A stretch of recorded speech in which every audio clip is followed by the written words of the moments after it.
देखी के फरमा के सब बेहाले बा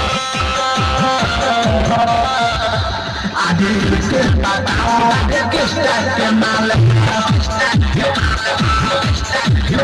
आगे के बताओ आगे किस टाइप के माल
Hey man.